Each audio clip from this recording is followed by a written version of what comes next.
Ceci est absolument parallèle à la théorie de l'évolution de Darwin. C'était il y a 15 000 ans. La mémoire évolutive décide que vous ne prenez que la forme humaine. Donc il a regardé sa mémoire évolutive et il a dit, au début, nous étions des poissons. Il mentionne même cela. À moins qu'il n'y ait un important changement dans le système solaire, vous ne pouvez pas évoluer physiquement. Charles Darwin, il y a 152 ans, il est né il y a 200 ans, mais à 52 ans, il a énoncé la théorie de l'évolution. Il y a 15 000 ans, Adiyogi a dit ça. Je veux que vous regardiez ça attentivement, si vous connaissez. Vous connaissez un peu la théorie de l'évolution de Darwin? Non, pas juste le fait que vous étiez un singe, pas que ça. Quelque chose d'autre. Savoir ça, c'est bien, mais Adiyogi a dit que la première forme de vie sur cette planète était dans l'eau. Eh bien, vous avez entendu parler de ça de très nombreuses façons. Les gens vous ont dit qu'il y a 9 avatars. Oui? Pouvez-vous me dire quels sont ces 9 avatars? Matsya avatar? Non, non, ne sautez pas. Kurma avatar? Varaha? Non, non, non. Narasimha? Vamana? Parashurama? Rama? Krishna? Bouddha. 9. Alors, vous devez comprendre ceci. En ce moment, les gens ont commencé à voir ces noms comme des personnes. Voyez-les comme des qualités. La première forme de vie était le poisson. Darwin est d'accord aussi. Elle était dans l'eau. Le second développement sur la planète est la vie amphibie, Kurma avatar. À moitié dans l'eau, elle a commencé à pique-niquer sur Terre. Ensuite, beaucoup d'autres créatures entre les deux, mais la prochaine vie significative est la vie mammifère. Parmi les mammifères, le premier est le sanglier. Encore aujourd'hui, vous verrez... Vous avez des sangliers au Rajasthan?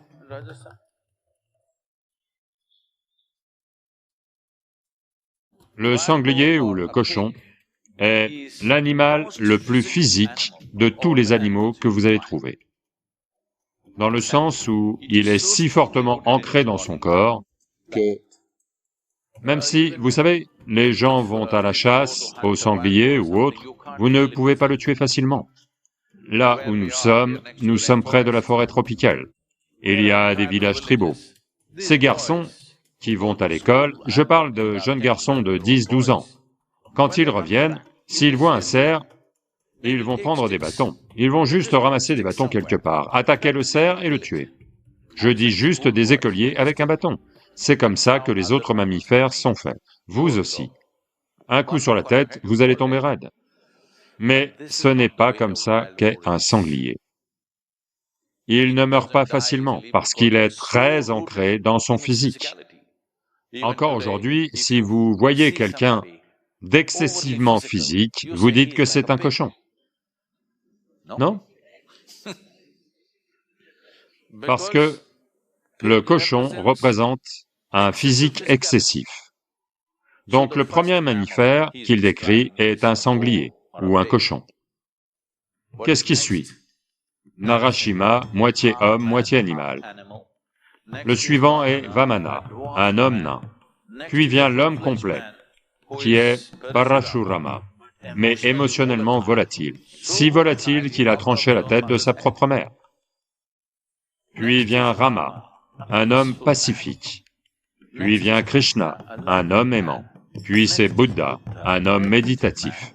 Puis c'est censé être un homme mystique. Tout le monde prétend que c'est moi, c'est moi, c'est moi. Vous devez comprendre que ce ne sont pas des personnes. Ces personnes sont représentatives de ces qualités dont nous parlons. Donc, la vie a évolué comme ça. Cette progression, croyez-moi, cette progression est absolument parallèle à la théorie de l'évolution de Darwin. C'était il y a 15 000 ans. Ceci, il n'est pas allé aux îles Galapagos et mis des choses sous un microscope pour les regarder. Il s'est assis là, les yeux fermés, et a vu que si vous creusez assez profondément, il y a une mémoire évolutive en celui-ci. S'il n'y avait pas de mémoire évolutive, disons que vous êtes un homme, et vous mangez une pastèque. Elle devient un homme, au bout d'un moment. Oui. Maintenant, vous êtes une femme. Si vous mangez une pastèque, elle devient une femme. Si une vache mange une pastèque, elle devient une vache. Pourquoi cela? C'est que il y a ce qu'on appelle une mémoire évolutive et une mémoire génétique ici. La mémoire évolutive décide que vous ne prenez qu'une forme humaine, pas soudainement. Vous mangez une pastèque intelligente, vous êtes désorienté, devenez une vache. Une telle chose n'arrivera jamais, d'accord? Et il y a une mémoire génétique qui dit clairement, ceci est un corps de femme. Mangez ce que vous voulez, ceci ne deviendra qu'une femme, pas un homme. Parce que la mémoire génétique est intacte. La raison pour laquelle les gens se battent contre les modifications génétiques, c'est cela. Une fois que vous bricolez les plantes et ensuite les animaux, ensuite ça arrive sur vous. Ensuite on ne sait pas. S'ils font une erreur, vous allez redevenir mi-homme, mi-animal. On ne sait pas ce qui va se passer. Donc c'est cela, la résistance aux modifications génétiques. Parce qu'une fois que vous commencez à bricoler le matériel de base, vous ne savez pas ce qui va se passer, parce qu'on ne l'a pas complètement compris. Donc il a examiné la mémoire évolutive et il a dit, au début on était des poissons, puis on a été ça, toutes les 9 formes, et maintenant vous êtes ici. Maintenant que vous êtes ici, vous avez pris cette forme humaine. Si vous voulez évoluer à partir de là, vous ne pouvez évoluer que consciemment. Votre évolution physique est terminée. Pour ça, il y a toute une mathématique pour expliquer pourquoi votre évolution physique est terminée. Il y a beaucoup d'aspects, je ne vais pas rentrer dans les mathématiques parce que quelques dames viennent de secouer la tête, non, on ne veut pas de mathématiques.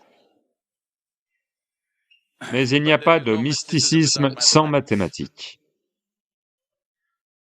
Pour le dire très simplement, la nature de qui vous êtes en ce moment est une conséquence, un amalgame complexe de mémoires, de diverses mémoires que vous avez. Vous avez ce genre de corps du fait de la mémoire évolutive et de la mémoire génétique. Vous aimez ci, vous n'aimez pas ça, à cause des divers niveaux de mémoire inconsciente, subconsciente, karmique et d'autres types de mémoire. C'est quelque chose que vous ne contrôlez pas, ce que vous aimez et n'aimez pas la plupart du temps. Vous allez devoir faire de gros efforts pour vous élever au-dessus de ça, parce que la mémoire détermine tout de vous.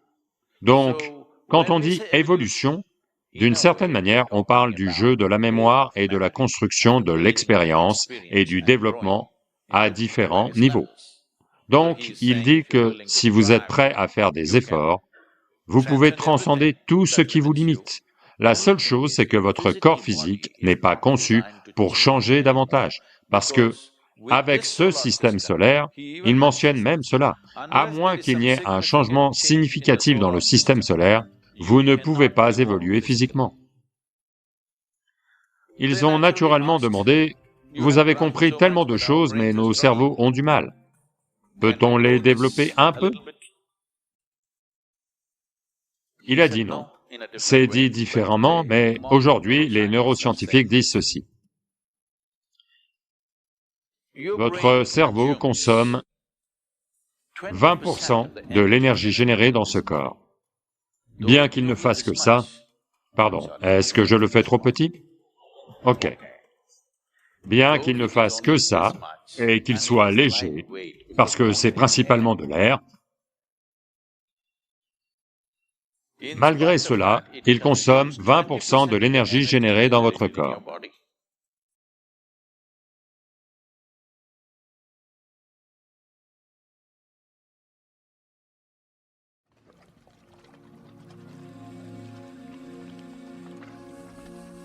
Namaskaram Sadhguru. J'ai fait des pratiques d'Isha et je pratique la méditation depuis quelque temps maintenant. La méditation Miracle of Mind est-elle bénéfique pour des méditants expérimentés ou est-ce juste pour les nouveaux en méditation? Une des instructions basiques quand on est initié à un processus méditatif est de ne jamais devenir un méditant senior. Ne vous l'ai-je pas dit souvent? Parce que l'ancienneté est un problème très grave. Tout le monde fait ça. Voyez vos parents, leur seule qualification est qu'ils sont arrivés ici quelques années avant vous. Mais ils agissent comme s'ils savaient tout. Allô? Ils ont les mêmes problèmes que vous avez, mais ils agissent comme s'ils savaient tout. De nos jours, vous rejoignez une université, ce n'était pas comme ça quand nous étions jeunes. De nos jours, si vous rejoignez une université, il y a un idiot qui l'a rejointe un an avant vous, c'est un senior. Il veut vous battre, il veut vous insulter, il veut faire toutes sortes de choses. Ça devient une culture dans beaucoup d'institutions éducatives. Quelle est sa qualification? Il l'a rejointe un an plus tôt. Allô? Donc partout, des seniors. Je vous ai dit de ne jamais devenir un méditant senior parce que la méditation est cet aspect de votre vie qui ne provient pas des accumulations que vous avez faites. Voyez, là maintenant, disons que vous jouez d'un instrument de musique. Si vous en jouez depuis 25 ans, on va respecter ça, parce que cette expérience joue aujourd'hui. Vous venez d'apprendre avant-hier, ici et là, vous pouvez faire de belles notes, le reste, nous devons le subir. Non, la musique peut être une grande joie et une grande souffrance. Allô? Ainsi, avez-vous des voisins musiciens? Alors, parce que là, l'expérience compte. La méditation n'est pas comme ça. Ce n'est pas par expérience, c'est juste par volonté. Ça vaut pour tout ce qui est subjectif dans ce sens. Là, maintenant, nous parlions de l'amour. Je suis un seigneur de l'amour. Qu'est-ce que ça veut dire? Un non-sens ridicule. En fait, un nouvel amoureux est toujours le meilleur amoureux, n'est-ce pas? C'est arrivé. Un jour, une fille de 8 ans rentre à la maison de l'école et dit, « Maman, à l'école, ils m'ont dit, si je trouve une grenouille dans le jardin et que je l'embrasse, elle va devenir un prince. » Alors la mère la regarde, méfiante, et dit, « La première fois que tu les embrasses, ils se sentent toujours comme des princes. Après quelque temps, ils se transforment en grenouilles. » Donc avec l'expérience, ça ne va pas mieux. Ainsi, dans tous les aspects subjectifs de la vie, c'est sa fraîcheur qui la rend merveilleuse. Si vous accumulez de l'expérience, ça devient banal. Donc, la méditation est cet aspect. Ce n'est pas comme « je médite depuis 10 ans, donc quoi que je fasse, ça va marcher. » Non, non, non. Pas comme ça. Spécialement si vous avez compté, j'ai médité depuis 10 ans, vous êtes un travailleur, vous n'êtes pas un méditant. Vous comprenez ce que je dis? Voyez, un travailleur compte les minutes et les heures parce qu'il est payé en fonction de ça. Donc, je compte le temps. Vous savez, la machine, quand ils arrivent, ils doivent pointer. Donc les gens qui font des tâches banales, il faut leur faire faire ça parce qu'ils attendent le moment où ils peuvent s'arrêter. Mais ce n'est pas ce genre de choses. On ne peut pas compter son temps et dire « ça fait 10 ans que je médite ». Dès que vous pensez « je médite depuis 10 ans », vous n'êtes plus en méditation, c'est fini, parce que vous comptez. L'idée de la méditation est d'aller au-delà de ce que l'on considère comme le temps et l'espace. Là-dedans, vous comptez le temps. Ceux d'entre vous à Samyama, vos chevilles surveillaient l'heure. Oh, quel soulagement! Je peux comprendre, le corps a ses problèmes, le corps a ses problèmes. Le corps est limité dans le temps. Vous savez, quelque chose fait mal, la vessie devient pleine, vous avez faim, beaucoup de choses. Vous devez vous en occuper. Mais la méditation n'est pas quelque chose que l'on compte et que l'on comptabilise. Dès lors que vous ne faites pas ça, alors, quelle importance? Donc vous tous qui méditez et pratiquez Shunya, Shambhavi, Shakti Sharana, Samyama, mon ton est-il correct? Je fais Samyama. La voix tremble, parce que rien que de penser à ce qui est arrivé à la cheville, la hanche et la colonne vertébrale.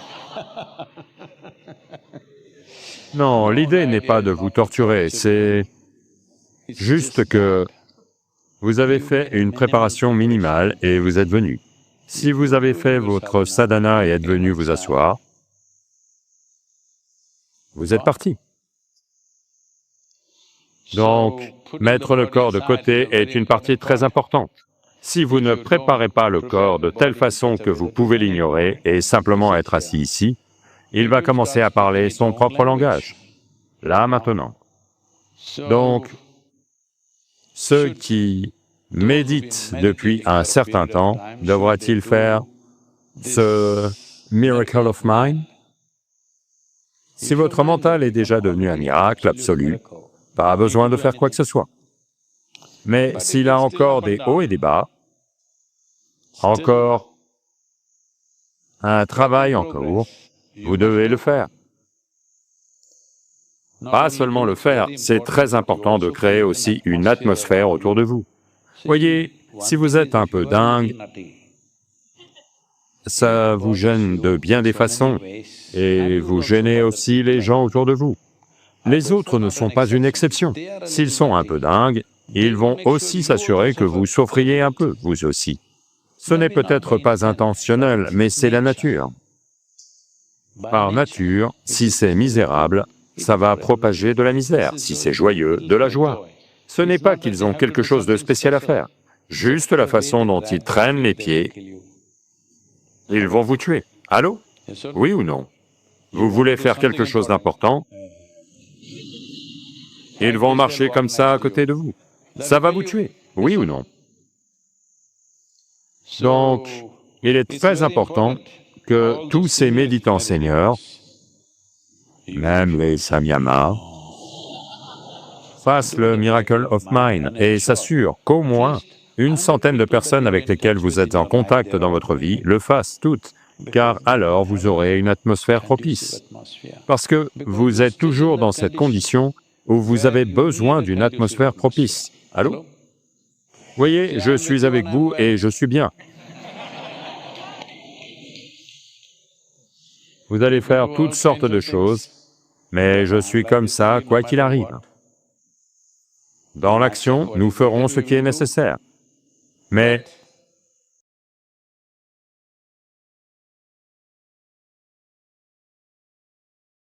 chacune de ces vidéos est une construction, et ceux qui restent jusqu'à la fin participent à la soutenir.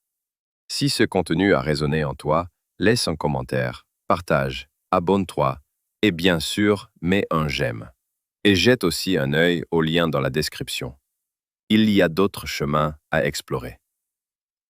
Merci beaucoup, une grande accolade, et à très bientôt.